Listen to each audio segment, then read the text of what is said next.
চারিদিকে পুজো পুজো গন্ধ। একদিকে যেরকম শিলিগুড়ির কুমোরটুলিতে চলছে প্রতিমা গড়ার কাজ, পাশাপাশি বিভিন্ন পুজো মণ্ডপগুলি তাদের মণ্ডপ তৈরির কাজ চালাচ্ছে জোর কদমে, কারণ হাতে আর খুব একটা সময় নেই। দ্রুত সম্পন্ন করতে হবে প্যান্ডেল তৈরির কাজ। চারিদিকে এখন ব্যস্ততা রয়েছে তুঙ্গে।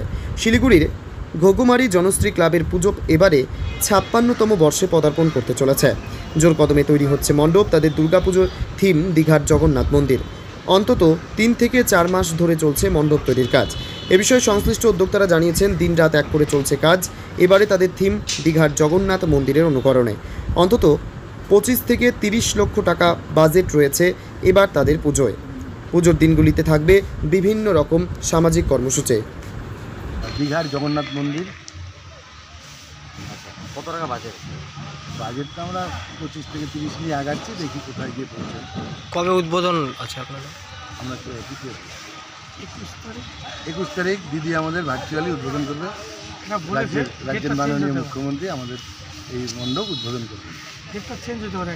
আচ্ছা, দীঘার অনুকরণে কি এই মন্দির করা? একদম পুরো দীঘার অনুকরণ এবং দীঘার সমস্ত নিয়মকানুনগুলোই এখানে আমরা করব।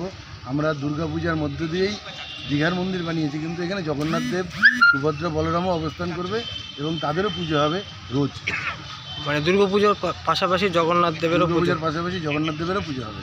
আচ্ছা, আর পুজো উপলক্ষে কি কিছু কর্মসূচি রয়েছে আপনাদের? সাংস্কৃতিক অনুষ্ঠান থাকবে। আচ্ছা, বিভিন্ন সংস্থা এসে, ব্যান্ড এসে সাংস্কৃতিক অনুষ্ঠান করবে।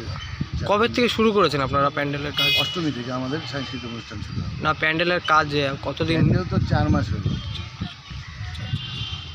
আপনার নামটা? আমার নাম নারায়ণ শাহ। আমি পূজা কমিটির প্রেসিডেন্ট, প্রসেনজিৎ পাল, ক্লাব সেক্রেটারি, এবং আমার সব ভাই। আচ্ছা, একটা কথা বলা আছে,